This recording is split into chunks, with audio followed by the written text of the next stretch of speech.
leyendas y mitologías antiguas que han prevalecido hasta nuestros días, convergiendo con nuestra vida cotidiana del siglo XXI. ¿Será que estas cosas, lejos de ser leyendas, son una realidad? Abramos el Grimorio de Rix y desvelemos este y otros misterios.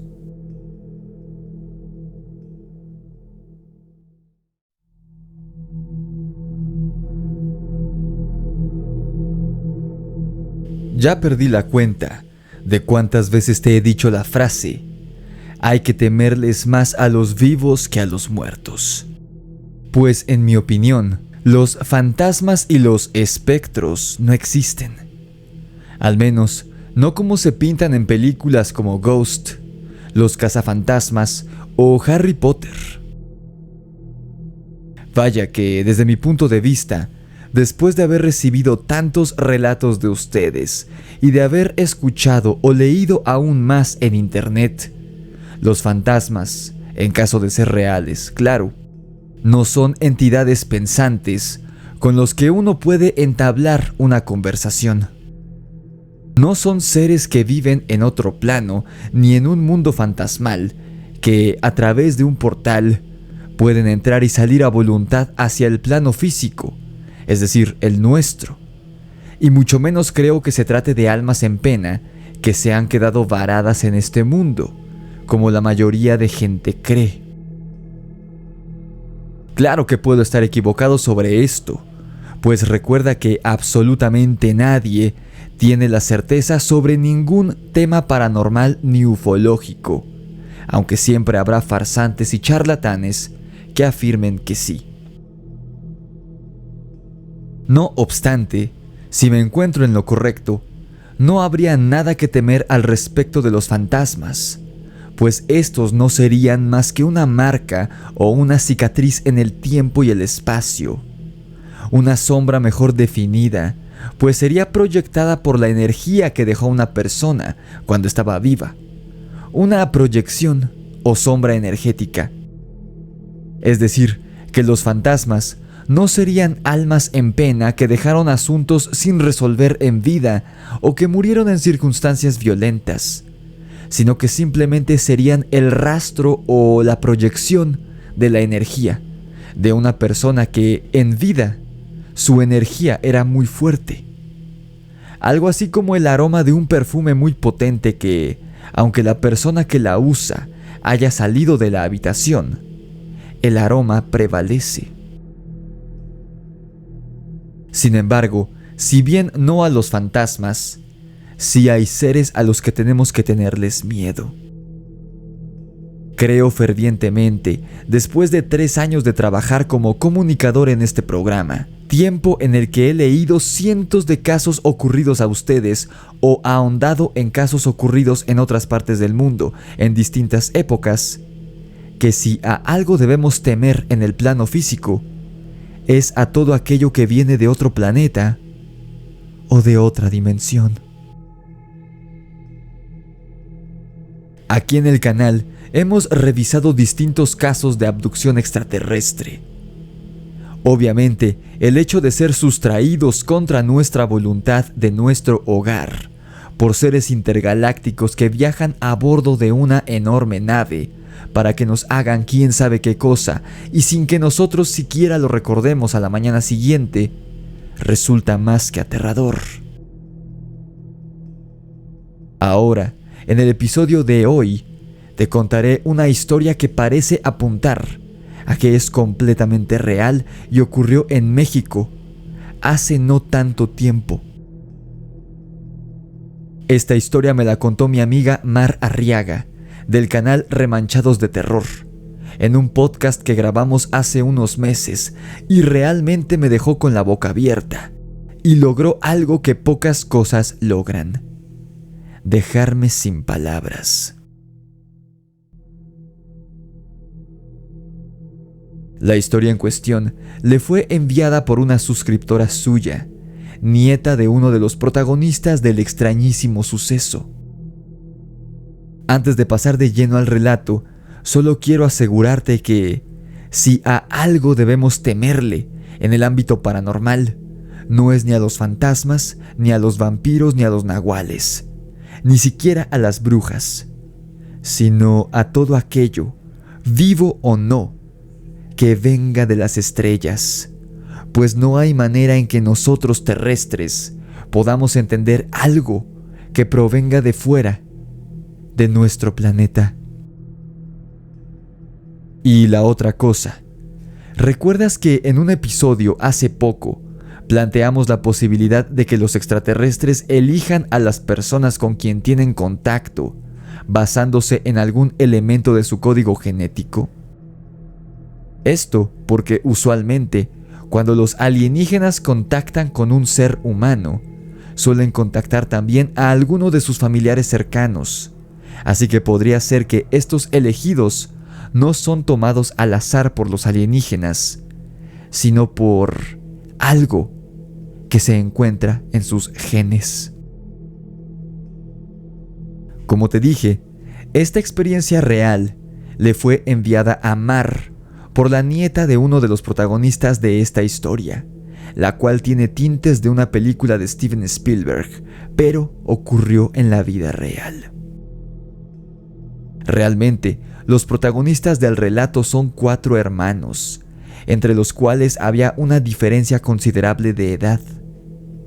Llamemos a los hermanos Javier, de aproximadamente 18 años, Miguel, de 16, Aarón, el señor que le relató la historia a su nieta, y esta a su vez a Mar, quien en aquel entonces tenía 10 años, y el hermano menor, Sebastián.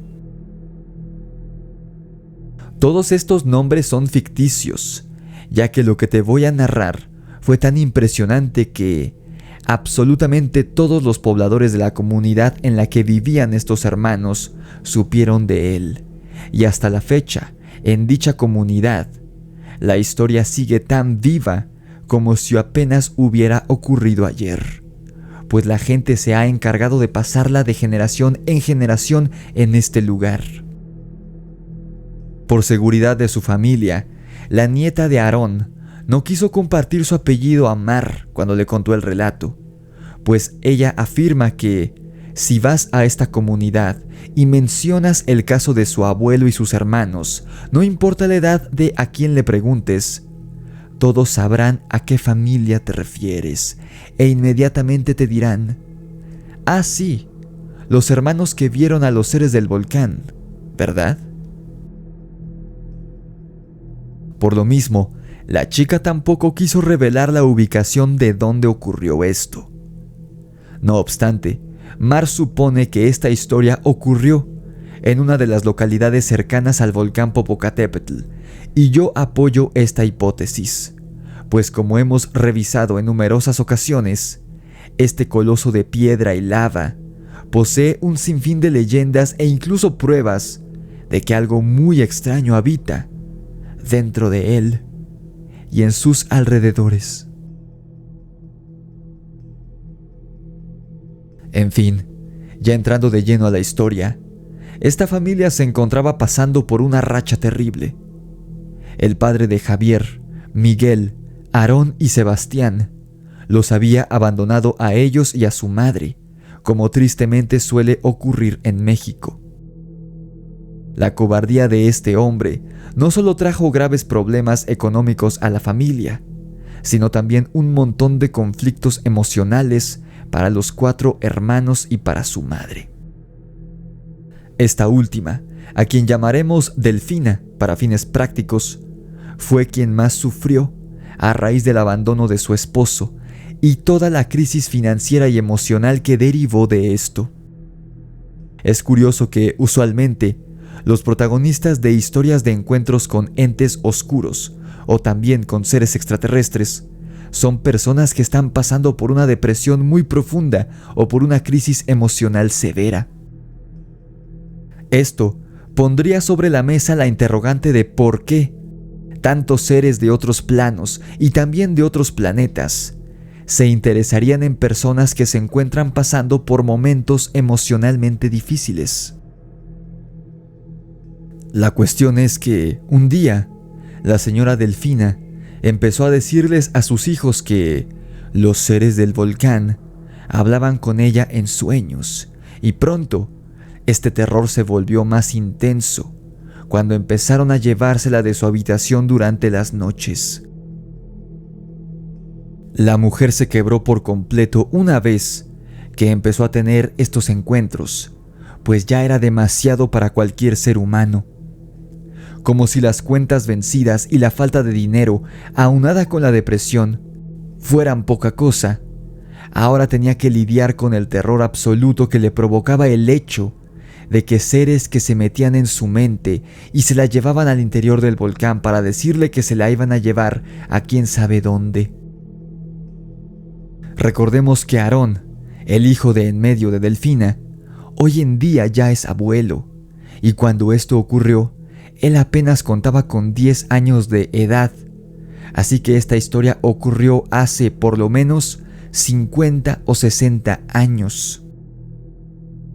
En la cultura mexicana, los seres extraterrestres apenas aparecieron hace unos cuantos años, y el problema de que nuestro país tenga una cultura tan apegada a la religión católica es que esto sesga muchos de los eventos paranormales, atribuyendo muchos de estos al diablo o a los demonios, cuando no es así.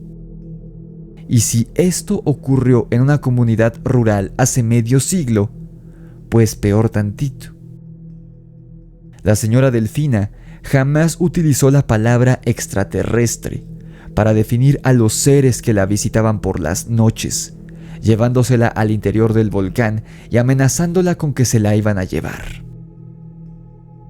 Para nosotros, hoy en día, escuchar este caso nos resulta familiar, pues es parecido a varios otros casos de abducción extraterrestre.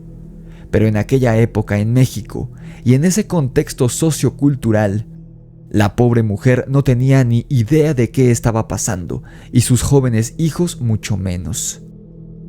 Lo único que Delfina sabía era que estaba aterrada por las visitas de estos seres y sus amenazas, pues no eran sueños los que ella estaba teniendo, sino algo completamente real que salía del volcán cercano a la casa de la familia. Por desgracia, los familiares de Delfina creyeron que ésta había perdido la razón, como consecuencia de la depresión y ansiedad que la habían carcomido desde el abandono de su cobarde esposo, que fungía, además, como pilar económico de la casa. Por ende, preocupados por el bienestar de sus 4 hijos, Delfina fue internada en un hospital psiquiátrico, pues lejos de creer su relato sobre los seres del volcán que querían llevársela, sus familiares pensaron que sufría de esquizofrenia o algún tipo de demencia. Y una vez internada en el sanatorio, los 4 hermanos tuvieron que vérselas por ellos mismos. Javier y Miguel tuvieron que empezar a trabajar para traer el pan a la mesa, pues eran los mayores, mientras que Aarón y Sebastián se encargaban de ir a la escuela y ayudar con algunas labores del hogar. Era difícil y muy cansado, pero juntos, los 4 hermanos estaban dispuestos a sacar adelante a su familia. Como Aarón y Sebastián estaban solos en la casa la mayor parte del día, mientras sus hermanos mayores trabajaban, Aarón se encargaba casi al 100% de su hermano pequeño. Por ello, él fue el único que se dio cuenta un día de que el pequeño despertaba con extrañas marcas en su cuerpo que no eran ni golpes, ni moretones, ni raspones. Eran simplemente marcas, como si alguien lo hubiera pintado mientras dormía. Aunado a esto, Sebastián empezó a comportarse de manera extraña y comenzaba a hacer cosas que usualmente no hacía. Preocupado, el pequeño Aarón le preguntó a su hermano menor qué era lo que le sucedía, y Sebastián tuvo la confianza de contárselo. Lo que el pequeño le dijo fue que por las noches, él era levantado de su cama por una fuerza que lo sacaba a través de la ventana. Sebastián le dijo a Aarón que veía claramente el cielo estrellado sobre él, mientras era dirigido por esta fuerza de atracción invisible hacia el volcán, y una vez que llegaba al cráter del mismo, veía una luz muy, muy intensa y cegadora, y entonces despertaba en su cama. Pero el niño nunca podía recordar nada de lo que pasaba entre la aparición de aquella luz y cuando ya había aparecido en su cama, por más que lo intentara. Era como si los recuerdos de las horas que pasaba ahí en el volcán fueran eliminados por alguien o por algo, de alguna manera. Aarón, lejos de creerle a su hermano menor, creyó que éste había escuchado lo que su mamá había dicho antes de ser internada en el hospital psiquiátrico, y que lo estaba repitiendo como una manera de imitarla o de mantener el recuerdo de ella con él, pues aún era muy pequeño para procesar la pérdida de sus dos padres en tan poco tiempo. Aarón entonces les contó a Javier y a Miguel, y estos decidieron hablarle al respecto a su madre durante su próxima visita al psiquiátrico. Lo curioso, y es en este punto de la historia donde podemos empezar a descartar la opción de que la señora Delfina tuviera problemas mentales, es que la mujer, antes de que sus hijos siquiera le mencionaran lo que estaba ocurriendo con Sebastián, ella les dijo aterrada y sumamente preocupada que cuidaran mucho de su hermano más pequeño, pues los seres del volcán habían hablado con ella y le habían dicho que, como no habían podido llevársela, ahora se llevarían a Sebastián. Javier y Miguel se quedaron viendo con asombro cuando escucharon las palabras de su madre, pues no podían creer lo que ésta les estaba diciendo. ¿Había sido todo una coincidencia? ¿O en efecto, algo extraño estaba ocurriendo entre su madre, su hermano menor, y algo que estaba saliendo del volcán para comunicarse con ellos y llevárselos? Antes de pasar a la parte más aterradora de esta historia real, déjame pedirte que le des like a este video y que te suscribas a mi canal si te está gustando mi contenido. No olvides seguirme también en mis redes sociales, las cuales son TikTok, Instagram, Facebook y Spotify. También suscríbete a mi canal secundario aquí en YouTube, Rix y los Amos del Multiverso. Si quieres tu ejemplar de mi libro de terror, La Orden de Camazotz, disponible en Amazon.com con entregas a todo el mundo, solamente haz clic en el enlace que aparece en la descripción del video. Y si quieres que escuchemos tu relato paranormal aquí en el canal, solamente envíamela en nota de voz o en video a mi correo necronomiconrelatos@gmail.com o a mi número de WhatsApp, el 56 38 00 0345. Ahora sí, retomemos la historia, que lo peor aún está por ocurrir. Ya de vuelta en casa y sin saber qué pensar, Javier, Miguel y Aarón optaron por amarrar a Sebastián a la cama de muñecas y tobillos mientras dormía cada noche. Sin embargo, cada mañana, el niño amanecía desamarrado. Los tres hermanos empezaron a pensar que, en realidad, sí estaba ocurriendo algo extraño en su casa, pues Sebastián era demasiado pequeño y débil como para zafarse de las ataduras por su cuenta. Porque no era que el niño lograra soltarse nada más, sino que las cuerdas con las que lo ataban estaban completamente desamarradas por la mañana, como si alguien hubiera entrado a la habitación y deshecho los nudos durante la noche. Y claro, era imposible que el niño deshiciera los 4 nudos, porque por lo menos debería haber una de las amarras amarrada, que sería de la que Sebastián se tendría que zafar para luego desamarrar las otras. Sin embargo, las 4 amarras estaban desamarradas en la mañana, lo cual era imposible. Y por desgracia, una noche, Javier y Miguel cometieron un error del que se arrepentirían el resto de sus vidas, aunque era algo comprensible, pues recordemos que estos no eran más que niños, teniendo que cargar con el peso de una familia entera. Los chicos, cansados de la vida que llevaban y con el simple deseo de olvidarse un rato de la horrible realidad que vivían, decidieron acudir a una fiesta a la que los habían invitado. Obviamente fue Aarón quien se quedó a cargo de Sebastián en la casa. Este, como todas las noches, se quedó amarrado en su cama y Aarón se quedó despierto en su habitación hasta muy tarde. Como Sebastián era más pequeño que él, este se durmió temprano. O eso creyó Aarón, por lo menos. De repente, ya algo tarde por la noche, Aarón escuchó los pasos de Sebastián bajando por las escaleras hacia la planta baja de la casa, y antes de que el niño pudiera reaccionar, se escuchó la puerta principal cerrándose. Sebastián se había salido de la casa. Preocupado, Aarón se puso rápidamente los tenis y salió corriendo de su habitación. Bajó la escalera a trompicones y salió de la casa detrás de su hermano. El chico no podía creer que su pequeño hermano había avanzado tantos kilómetros en los pocos segundos que le llevaba de ventaja a él.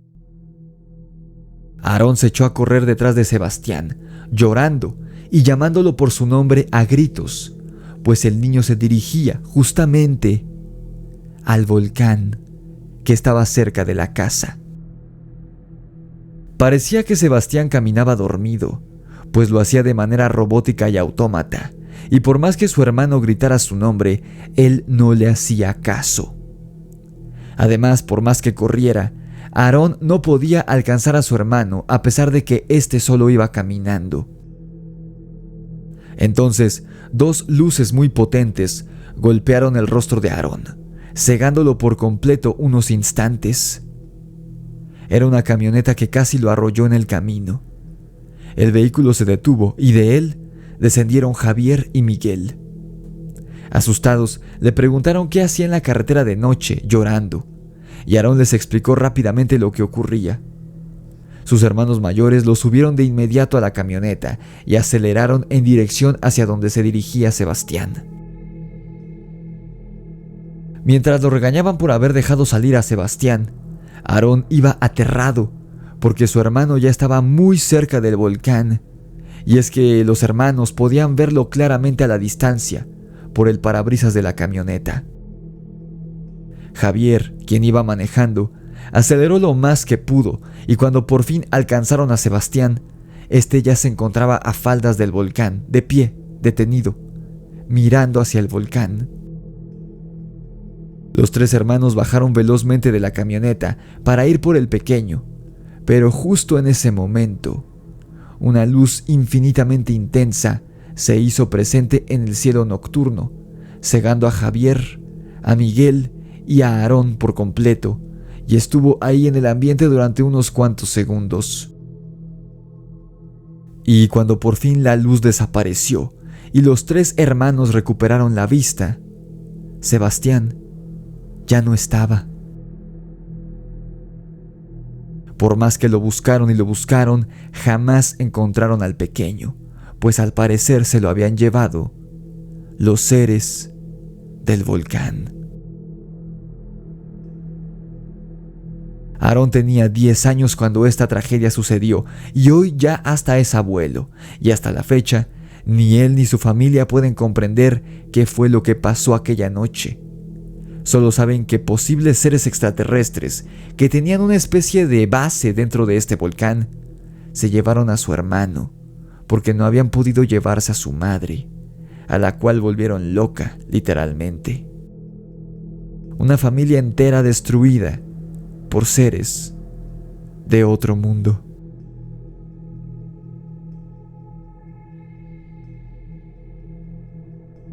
¿Tú qué piensas? ¿Crees que, en efecto, haya seres de otros planetas habitando dentro de los volcanes en México? Comenta tu opinión abajo en la caja de comentarios.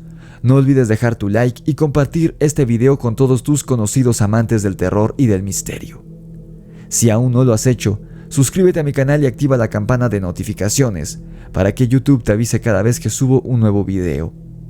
También sígueme en TikTok, Instagram, Facebook y Spotify. Si quieres tu ejemplar de mi libro La Orden de Camazotz, disponible en amazon.com. Solamente haz clic en el enlace que aparece en la descripción de este video. Y si quieres que escuchemos tu experiencia paranormal aquí en el canal, envíala de preferencia en nota de voz o en video a mi correo electrónico necronomiconrelatos@gmail.com o a mi número de WhatsApp, el 56 38 00 0345. Esto fue El Grimorio de Rix y los seres del volcán. Nos vemos en la oscuridad.